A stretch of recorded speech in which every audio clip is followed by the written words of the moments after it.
Здравейте, добре дошли в LanguageBox BG. LanguageBox BG е езикова платформа за онлайн обучение. В сайта на LanguageBox BG е доста подробно описано какво представлява платформата, но идеята на тази видеопрезентация е да покажем и платформата отвътре, така както би я видял един наш курсист. Както и виждат наши курсисти, както се надяваме да я виждате и вие, когато станете наши курсисти. За целта ще влеза с моя студентски акаунт. Ето тук вход. Натискаме си вход и така влизаме в платформата. Това е първоначалният екран. Сега ще разгледаме всичките тези бутони какво представляват. Това е което виждат курсистите. Реално основополагащо за нашето обучение са сесиите на живо. За целта ще отидем в класни стаи. Тук са сесиите, листа на сесиите, които предстоят. Ето тук предстоящи сесии и сесиите, които са активни в момента. Имаме две активни сесии. Това е в сутрешния часови пояс. Нека да влезем в ниво Upper Intermediate. Желателно е след като влезете в нивото в класната стая, първо ви излиза един екран така с информация какво трябва да направите, за да разрешите използването на вашия микрофон. Това е нещо желателно, което трябва да го направите, за да можете наистина да се възползвате от всичките така позитивни на обучението. Десен бутон, когато влезете някъде без значение на екрана, отивате на Settings и трябва да се убедите, че сте разрешили вашия микрофон тук и дайте Remember, за да може следващия път платформата да помни какви са вашите преференции, да ви го дава по дефолт. Това е обучението, това е самата виртуална класна стая. Ето виждате тук преподавателката, тя се вижда, чува се. Също така може да дава думата на някои от курсистите, които са в класната стая, да им взима думата. Така, курсистите могат да бъдат в Варна, в Бургас, в Русе, в Стара Загора, в Видин, без значение, стига да имат добра интернет връзка. Също нещо важи и за преподавателите.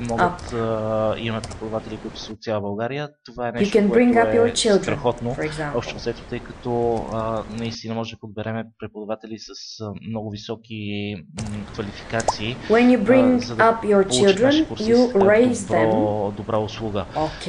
Така, тук имаме един чат, тук са курсистите, а това е основният екран, където е учебният материал.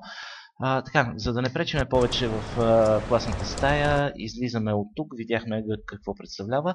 Разбира се, във всеки един момент, когато излезете, вие ще можете да влезете отново ето с вход.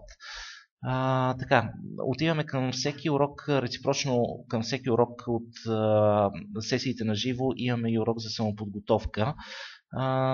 Отиваме, те се намират в уроци. Нека да погледнем, това беше сесия Upper Intermediate, The Rich and the Poor, Economy, The Rich and the Poor. Нещо друго, което виждам веднага, имаме интегриран речник, това е речника на британското издателство Macmillan. Когато маркирате една дума, на английски език разбира се, ви дава definition. Това означава, че когато кликнете върху него, автоматично думата ви се зарежда в речника, вие ще можете да си прочетете нейните значения, разбира се, ето тук долу. И много е важно, че ще можете да я преслушате. Ето, още веднъж. Да, чудесно. Това е наистина нещо много интересно и нещо много хубаво, което може да се възползвате от него. Така, ето тук, както казахме, урока. Влизаме в самият урок и виждаме, ето това е урока. Започва с един текст. Тук имаме различни опции вече за упражнения към текста. Това са True-False Questions. След това имаме едно упражнение за свързване. Ето така се правят или на английски matching. Ето така се разместват нещата. След това продължаваме. Имаме отново matching. Примерно, ето тук мисля, че беше Лили Иванова, трябваше да е отгоре. Тук имаме Fill in the missing words, попълване на празни пространства. Примерно, това е gap, не знам точно какво е, но filling. Така, само да покажа как стават нещата. След това имам едно упражнение за слушане. Ето тук. Pop sensation Justin Bieber is estimated to have earned at least $100 million at the age of just 17. In the latest in our series, всичките ни така звукови файлове са записани от носители на езика, американци или британци. Отново, тук имаме отново упражнение за gap filling.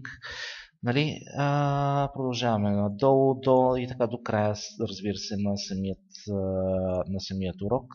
След като дадеме завърши урока, ето тук отдолу, самата система ви дава кои въпроси сте отговорили грешно и на кои вярно. Ето, например, този въпрос сме учили е вярно, на този също. На тези въпроси, които сме отговорили грешно, имаме и верен отговор, който след като посочим върху грешния въпрос, в зеленичко ни дава верният отговор. Значи тук трябва да бъде не you are so lazy, he shouldn't have stolen that car.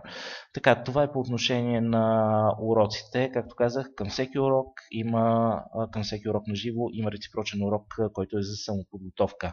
Тестовия генератор представлява на случайен принцип от нивото, за което сте записани, ви генерира от всичките упражнения в базата ни ви генерира въпроси. Както ви казах, това става на случайен принцип. Вие се избирате бройката на въпросите, генерира и започвате да си ги решавате въпросчетата. Те са ви по-скоро за практика.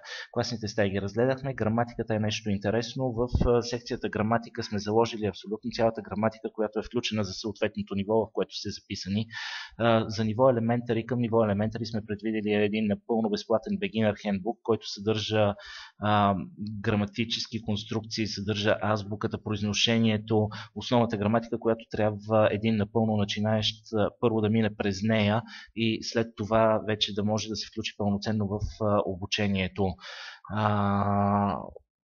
По същия начин е организирана и граматиката, да кажем, за Upper Intermediate. Това беше Unit Economy. Ето можем да видим какво представлява. Това е Grammar. Фактически става въпрос за Wish и Past Simple Tense. Тук е описано цялото съдържание на граматиката за съответния юнит. Искам да отидем първо на моите курсове, за да погледнем тук, защото времето ни е ограничено, което можем да записваме. Това е информация за курсовете, за които са записани и репорти за всеки един от курсовете. Например, сега правихме някои неща за Upper Intermediate.